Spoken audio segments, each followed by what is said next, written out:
in painting one, I believe, and no, that's wrong. I'm not in digital graphics.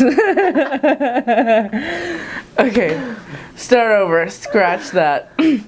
Hi, my name is Becca Perez. I'm currently enrolled at San Jac South. I'm working on my technical degree in digital graphics, but I love studio classes, so I take a lot of painting and drawing, which is mostly what I'll go over today in this video. Is that good? Yeah, should do it again? Good. What we're looking at here is my drawing portfolio from my second semester of drawing. Most of the pieces are done in charcoal and or graphite. As you can see, a lot of it is figure studies and being very loose with the charcoal. My teacher was very big on kind of not, I wouldn't say abstraction, but just flowing with the art, you know, not fighting the medium. Very big on that. So I work with a lot of abstract figures, a lot of scratch work, a lot of lines. I like to cut up a piece of paper and sometimes stick that on the Bristol to create a shape that I can therefore tape over and use as needed. My personal favorite thing to draw or paint is the female figure. I just find the female figure to be the most enticing of either figures, and I think it's the most beautiful one that allows for the most wonderful pieces and working with the lines to come out. You will see here some life studies, some actual drawings that I did from life where I had a friend sit down, put a bag over his head, or just pose for me for about an hour, from which then I actually made the painting from life. A lot of the times we also implement color into the charcoal to add areas of emphasis and just to bring more attention to the piece. And part of the drawing class, we also do a lot of studies on hands and feet because they're one of the most difficult parts on the human body, therefore they need a lot of practice. And with charcoal, you find that it's very easy and a lot more fun to draw hands and feet. I'm currently enrolled in painting at San Jac, and this is my tub of supplies. So I'm going to go through a couple to let you know what I usually work with to make a painting. First is our jar of thinner and or mineral spirits, which is basically used to dilute the paint to create a certain opaqueness that you like. It's very key. You cannot paint without some kind of liquid to dilute the oil paint.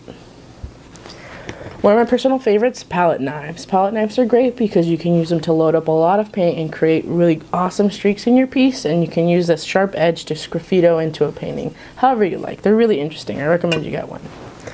And of course, brushes. Now, all artists have a large brush, medium brush, and a small brush of all different types and sizes. These I specifically got from Walmart because they were cheap and they're actually pretty good. I use these for bigger pieces usually. You cannot paint without paint, and I usually get Grumbacher or Winston Newton oil paints. They're really great. I love oil painting. They're my personal favorite.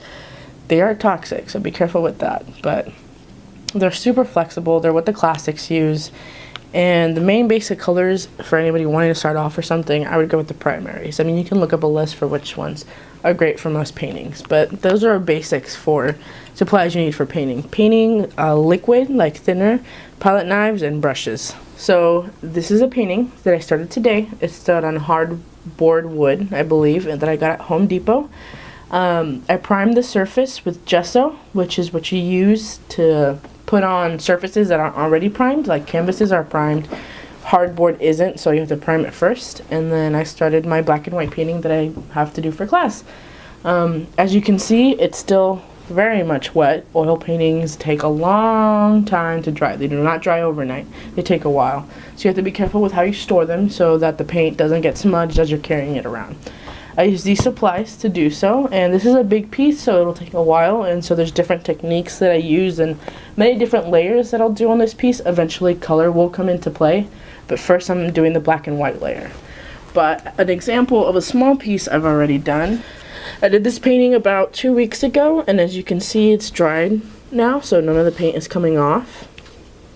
And this one I put in a show recently that did pretty well, and I'm going to put it in a show next week too, so I'm pretty excited for that. Well, that's all I have to tell you guys about what it's like to be me and an artist. Art is essential to life, and I recommend anybody pick it up and do it. Anybody can learn to do art. It's really great.